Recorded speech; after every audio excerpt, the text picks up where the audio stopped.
বন্ধুরা শেষ হাসি বিরাটদের, জিতে আইপিএলে টিকে রইল বেঙ্গালোর, বিদায় পাঞ্জাবের। বন্ধুরা আপনারাও যদি দেখতে চান কিভাবে 60 রানে ম্যাচ জিতলো, তাহলে ভিডিওটি লাস্ট অবধি দেখতে হবে, চ্যানেলটিকে সাবস্ক্রাইব করতে হবে, একটা লাইক দিতে হবে এবং নোটিফিকেশন বেল আইকন দাবাতে হবে। বন্ধুরা টস জিতে বল করার সিদ্ধান্ত নিয়েছিলেন পাঞ্জাবের অধিনায়ক স্যাম কারন। প্রথম ব্যাট করে বেঙ্গালোর 241 রান করে। বৃহস্পতিবার বিরাট 47 বলে 92 রান করেন। বিরাট রান পেল বৃহস্পতিবার, রান পাননি Faf du Plessis 9 run, Willie Jackson 12। উল্টো দিক থেকে বিরাট যদিও আগ্রাসী ব্যাটিং করে গেলেন, বিরাটের সঙ্গী হন রজত পাটিদার।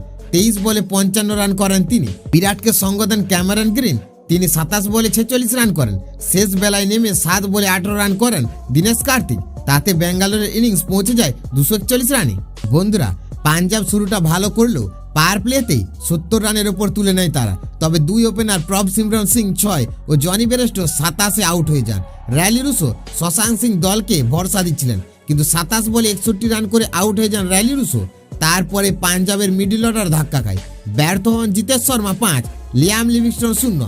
অধিনায়ক কারেন 22 করেন, কিন্তু দলকে জয়ের কাছাকাছি নিয়ে যেতে পারেননি। বন্ধুরা সেই রান তাড়া করতে নেমে পাঞ্জাব 10 উইকেটে 181 রান করে। 3 ওভার বাকি থাকতে ম্যাচ জিতে নেয় বেঙ্গালোর।